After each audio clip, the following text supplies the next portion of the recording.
Méditons ensemble l'histoire de cet homme du nom de Tha'laba que vous connaissez déjà, de cette histoire. Ibn Hatib al-Ansari et les histoires novales que par les leçons et les enseignements qu'on en tire. Tha'laba qui avait demandé au Messager d'Allah sallallahu alayhi wa sallam de prier, d'invoquer Allah afin qu'il fasse de lui un homme riche. Le Messager a dit sallallahu alayhi wa sallam, Ya Tha'laba, attention Ya Tha'laba, le peu pour lequel tu peux aisément être reconnaissant à l'égard de ton Seigneur est mieux que la profusion que tu ne pourras pas bien gérer dans ce monde, ni rendre compte tranquillement et aisément demain à ton Seigneur. Devant son insistance, le messager lui dit, sallallahu alayhi wa sallam, ne veux-tu pas être ya Tha'laba comme le prophète de Dieu? Si j'avais voulu, toutes les montagnes de la terre se seraient transformées pour moi en or et en argent.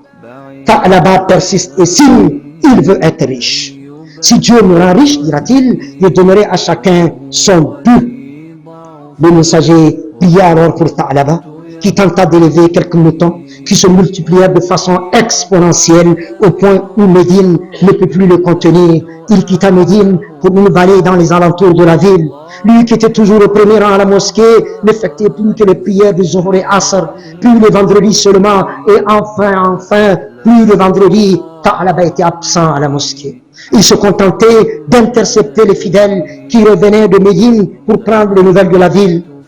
Allah révéla le verset de la zakat obligatoire. Le messager envoya 2 émissaires chez Tha'laba qui retorqua que cela ressemble à l'impôt de la capitation, à la jizya exigée aux infidèles sous l'autorité de l'islam, et refusa de s'en acquitter. On dit que pour chaque bête, il y a un nom et une chanson, alors qu'il en a des milliers. Il attrape le nom, la bête, il l'appelle par son nom et se met à faire des vers pour cette bête. Et refuse de s'acquitter de la zakat. Allah va révéler un verset le blâmant. Informé, il viendra avec la zakat chez le messager d'Allah sallallahu alayhi wa sallam qui lui dira, Allah m'a empêché de prendre ta zakat. Il en sera ainsi avec les califes bien guidés, et Tha'laba mourra dans ces conditions à l'époque du calife Othman ibn Affan radiallahu anhu. Comme quoi l'argent ne fait pas forcément le bonheur.